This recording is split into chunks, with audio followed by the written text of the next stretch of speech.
কেতিয়াবা জাৰ্নি কৰিবলৈ হ'লে তেওঁ বহুত চিন্তা কৰিব যে মই ৰাস্তাত লেট্ৰিন পাম নে নাপাম, পায়খানা কৰিবলৈ মই পাম নে নাপাম। তেওঁ বাৰে বাৰে পায়খানা যাব, কিন্তু তেওঁ পায়খানা নহয়। অনবৰত টেনশ্যন থাকে, তেওঁ টোপনি কম হ'ব, তেওঁ সদায় চিন্তা কৰি থাকিব। খানা খালেই তেওঁ লেট্ৰিনটো বিচাৰিব, বা আলহী ঘৰত গ'লে আলহী ঘৰলৈ সাংঘাতিক টেনশ্যন হ'ব। আমাৰ সৈতে আছে ডক্টৰ ৰঞ্জন কুমাৰ শইকীয়া ডাঙৰীয়া, গেষ্ট্ৰ লিভাৰ আৰু পেনক্ৰিয়াছৰ 30 বছৰীয়া অভিজ্ঞতাৰে পুষ্ট চিকিৎসক। ছাৰ স্বাগতম আকৌ এবাৰ। এটা মই কথা সুধিব বিচাৰিছো, ইৰিটেবল বাৱেল চিনড্ৰম আমাৰ বহুতৰে থাকে, IBS, কিবা খালি লেট্ৰিন লগাৰ নিচিনা ভাৱ বা কৰবাত দূৰ জাৰ্নি কৰিবলৈ হ'লেও লেট্ৰিন লগা ভাৱ, কিয় হয় এইটো? এতিয়া ইৰিটেবল বাৱেল চিনড্ৰম আৰু ইৰিটেবল বাৱেল ডিজিজ এটা আছে, IBD এণ্ড IBS। IBDটো হ'লগৈ মানে তাত অৰ্গেনিক প্ৰব্লেম কিছুমান থাকে, তাৰমানে আলচাৰ চালচাৰ থাকে, গতিকে এইটো IBD বা IBSৰ কথাই কওঁ। IBSটো হৈছে চিনড্ৰম বুলি কৈ দিছে, এব্ৰিভিয়েশ্যনতে কৈছে ইৰিটেবল বাৱেল চিনড্ৰম, ইৰিটেশ্যন হৈ থাকে। এইটোক কয় গাত মানে হ'লগৈ সেই আৰু কলন চলন এইবিলাক, ষ্টমাক কলন এইবিলাক, আৰু ব্ৰেইন ডিজৰ্ডাৰ। এতিয়া মানুহ যেতিয়া টেনশ্যন এটা হৈ যাব, এইটো কিছুমান মানুহ হয়, সকলোৰে নহয়, ইয়াত জেনেটিক ইনফ্লুৱেঞ্চো আছে।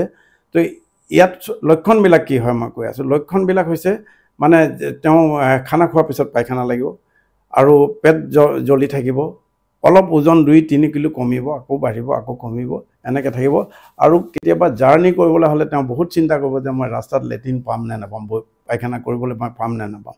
তেওঁ বাৰে বাৰে পায়খানা যাব, কিন্তু তেওঁ পায়খানা নহয়, বা অকণমান হ'ব বা অলপমান গেছ বাহিৰ হ'ব, তেওঁ বাৰে বাৰে হৈ থাকিব। আটাইতকৈ ডাঙৰ মানে এই বস্তুটোৱে কৰে কি, কোৱালিটি অফ লাইফ বেয়া কৰে। কিন্তু এই বেমাৰটো মানুহটো মাৰিব নোৱাৰে, অনবৰত টেনশ্যন থাকে, তেওঁ টোপনি কম হ'ব, তেওঁ সদায় চিন্তা কৰি থাকিব।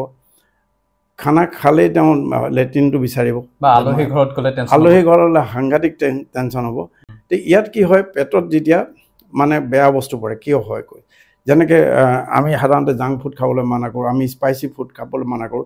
এইবিলাক খাই দিয়াৰ লগে লগে পেটত তেওঁ হাইপাৰ চেঞ্চিটিভিটি হৈ থাকে, ভিচাৰেল হাইপাৰ চেঞ্চিটিভিটি, সেইটোৱে ব্ৰেইনলৈ ছিগনেল পঠাই দিয়ে। ব্ৰেইনটোৱে কয় যে তেতিয়াহ'লে তুমি এইটো কণ্ট্ৰেক্ট কৰি পেলাই ওলাই দিয়া, বা কিবা এনেকুৱা ধৰণৰ এটা ছিগনেল দিয়ে, যিটোৱে মানে সেই ছিগনেলটো যেতিয়া আকৌ পেটলৈ যায়, পেটলৈ ঘূৰি যোৱাৰ লগে লগে ক্ৰেম্প ষ্টাৰ্ট হয়, পেটটো কামুৰি পায়খানা লাগে, গতিকে এইবোৰ হয়।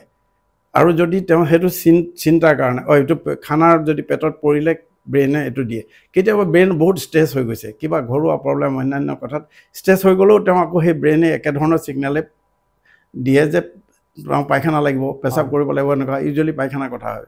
তো এনেকুৱা ধৰণৰ কথাবিলাক মানে ইৰিটেবল বাৱেল চিনড্ৰমতে, মই অলৰেডি কৈছোঁ এইটো ডিজিজ নহয়, অৰ্গেনিক ডিজিজ নহয়, বেমাৰেই নহয়, এইটো এটা চিনড্ৰম।